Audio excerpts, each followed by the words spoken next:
የረፈደ ፍቅር አጭር እውነተኛ ታሪክ ኤርሚ የሃዊ እንዳዘጋጀው። ዛሬ ትላንትን ሳስብ ልቤ ደክሟል። እኔና ሚኪ የምንተዋወቀው ኑብና ጠጡ በምሰራበት ወቅት ነበር። እሱ ከሚሰራበት መስሪያ ቤት አጠገብ ስለነበርኩ ምሳ ሰዓት ላይ ቡና ለመጠጣት ይመጣ ነበር።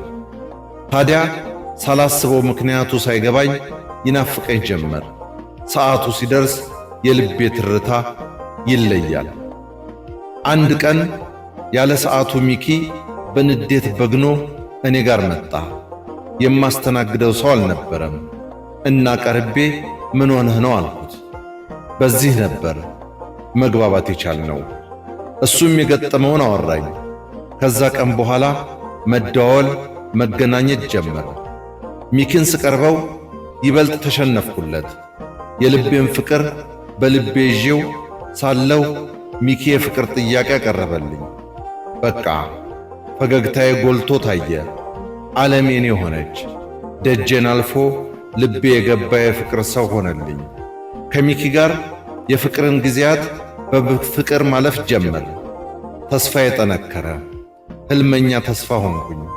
እኔ ከሚል ነገር ወጥቼ የኛ ማለትን ጀመርኩ። የደስታን ጀንበር ወጣችልኝ።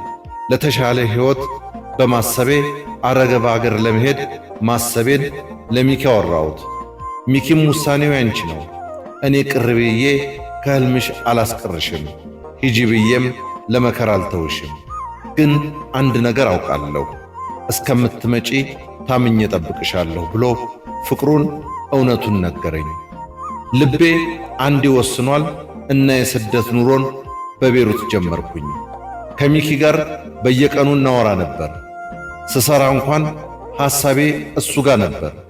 እሱም እየደወለ ናፈቅሽን ሲለኝ ናፍቆት ያደከመው እኔነቴ በቃ ተመለሽ ሲለኝ የተሻለ ሕይወት የተመኘው አእምሮዬ ትንሽ ታገሺ ብሎ ያጣጥልብኛል። በአራተኛው ወራት ግን ሚኪ ብር ላኪልኝ ማለት አበዛ። አብራኝ የምትሰራው ኢትዮጵያዊት ታያትመኝው አትላኪለት ብትለኝም አልሰማትም ነበር። ሚኪ የሚደውልልኝ ወይም ስደውል የሚያነሳው ብር ሲፈልግ ብቻ ሆነ። ሐሳቤ ጭንቄ በረታ። የመመለሻ ጊዜዬን ለሚኪ በደስታ እየተፍነከነኩ ደወልኩለት። እንዴ ለምን ትንሽ ልትሰሪ ይገባል የሚል ቃል በብስጭት ለደስታዬ ከሚኪ ተመለሰልኝ። የኔ ሚኪ መሆኑ አጠራጠረኝ። ልመጣ ነው ስለው እሱ ግን ስሪ አለኝ። ውስጤ በብስጭት ነደደ። ሚኪ ግን ለገንዘብ ነው እንዴ አብረኸኝ ያለኸው? ደም ተፍቼ የላኩልህን ቆጥረህ ትመልሳለህ። እንዲያወራ እድሉን ሳልሰጠው ብዙ ተናገርኩት። እናም ላስረዳሽ እያለኝ ስልኩን ዘጋሁት። በሰው ሀገር ያለ ሰው ብቻዬን ማልቀስ ጀመርኩ። መጮህ አልችልም።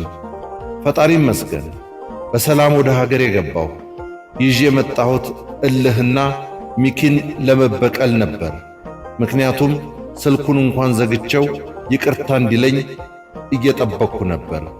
በእርግጥም እኔ አጥንት የሚሰብር መርዛማ ቃላትን ተናግሬዋለሁ። ይቅርታም የምለው ሲደውል ነው እያልኩ ስጠብቀው ነበር። ግን የለም። ሀገር ቤት መግባቴን አውቆ ሚኪ ደወልልኝ። አላመንኩም። ፍቅሬ ተመለሰ አልኩኝ። ዛሬ ከተመቸሽ 22 አካባቢ ላግኝሽ አለኝ። በደስታ እሽታዬን ገለጽኩለት። በናፍቆት የተራበው አይኑን ለማየት እየጓጓ ወደ አለይ ቦታ ቀናሁ። ከሰው መሃል ሳየው ዘለሽ ተጠምጠሚበት አለኝ። ግን ደግሞ እንዳስቀየመኝ ሳስታውስ ይቅርታ ይበለይ ብዬ ፊቴን አጨማድጄ ቆምኩኝ። እንኳን ደህና መጣሽ ብሎ ጉንጬን ሳመኝ። ሳላስበው ፈገግ አልኩኝ። ፍቅር ነዋ። ወደ ሆነ ቦታ እየወሰደኝ መሃላችን ያለውን ዝምታ ለማጥፋት ያለፈውን ጊዜያት አወራው ጀመር። ሚኪ ግን ስሜት አልሰጠውም።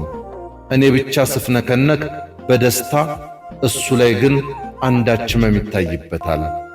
ከሪል ስቴት መንደር ደረስን። ወደ አንድ ቤት ገባን። ልቤ ደረቴን ቀዳ ለመውጣት ትታገለኝ ጀመር። በሩን ከፍቶ ግቢ አለኝ። የማን ቤት ነው እያልኩት ተከትየው ወደ ውስጥ ዘለኩኝ። ቤቱ በውብ የቤት ዕቃ ያማረ ነው። በሕልሜ የማየው የምኞት ቤቴን ይመስላል። ሚኪም ከበሩ ላይ ቁልፉን ነቅሎ እጄ ላይ ያስቀመጠው። እናም አንቺ እምነት አጥተሽ ቸኮልሽ እንጂ እኔ ልነግርሽ ነበር። ሰውነቴ መንቀጥቀጥ ጀመረ። ያንቺ ቤት ነው የድካምሽ ውጤት። ትንሽ ቆይ ያልኩሽ የምትመኘውን ሱፐርማርኬት ለመክፈት ብር ስለሚጎድል ነው። ብሩም አለልሽ መሳቢያው ውስጥ። እምባው ከዓይኖቹ ወረዱ። የኔም ዓይን በስስት እያየው እምባን እየዘነበ ይቅርታ ሚኪ አልኩት። ረፈደ። ትደውያለሽ ብዬ ስንት ሌሊት እንደጠበቅኩሽ አታውቂም። ልቅርብሽ። እምነቴን በገንዘብ የማጠፋ መስዬ ከታየውሽ ወደፊት ስለማምንሽም እርግጠኛ አይደለሁም እና ደህና ሆኝ ብሎኝ ሊወጣ ሲል እጁን ይዤ አንተንም ስጠብቅህ ነበር አውቃለሁ፣ አጥፍቻለሁ፣ ግን ይቅርታ እባክህ። እምባዬ ቀድሞኝ ሲቃ አነቀኝ። እጄን ከእጆቿ አላቆ መቼም አልጠላሽም፣ ግን በቃ አልሆንሽም። ያፈቀረሽ ልቤን በቃላት መርዘሻል። መልካም ሕይወት እመኝልሻለሁ። ሚኪ ላይ መለስ ባዶ ቤት ሰጥቶኝ ሄደ።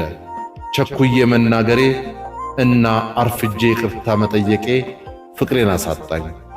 ጥሩ ቀን አስተዋውቆን መጥፎ ቀን ለያየን። አንቺስ እህቴ ምን ታስቢያለሽ? ፍቅርሽን ላለማጣት ከበደልሽው ለይቅርታ አታርፍጂ። ይቅርም በዩ። አንተም ከልቧ እንዳትወጣ ይቅርታዋን ተቀበላት። ይቅርታ ለመጠየቅም አታርፍድ። ወንድነትህን ከፍቅርህ አታስበልጥ። አርፋጅ ተማሪ ባጥር ዘሎ ይገባል። አርፋጅ አፍቃሪስ። በለጠ ሸቴ ዘሀገረ ኢትዮጵያ